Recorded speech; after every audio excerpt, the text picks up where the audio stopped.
եկեղեցու բարձրաստիճան վերնախավը գործիքավորված է Ռուսաստանի կողմից ընդդեմ Հայաստանի իր կողմից վարվող հիբրիդային պատերազմում։ Եվ ցանկացած խոսակցություն տեղավորվում է եւ տեղավորվելու է այդ տրամաբանության մեջ եւ թող որևէ մեկը չզարմանա, որ գալու են իր հետևից այդ կարգի խոսակցություններից հետո։ Երկրորդը, երբ որ դու ինքդ քու գործը լավ չես անում,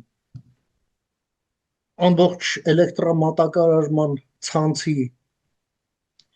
սեփականատերն ես, իսկ քո կաբելները տարիներով փսլինքի պես կախված են վերևներից ու քո օր չկա, որ թաղամասերից մեկն ու մեկում լույս չգնա, ու հետո խոսում ես, չգիտեմ, հայ ժողովրդի հետ ես, այդ նշանակում է դու ձեռ ես առնում հայ ժողովրդին։ Չնայած սա հարցի իրավական կողմը չէ, իսկ իրավական կողմն էլ մենք ամենայն դեպս հաղորդագրությունը, որ կարդում ենք, այնտեղ գրած է միայն անհրաժեշտ օպերատիվ գործողությունների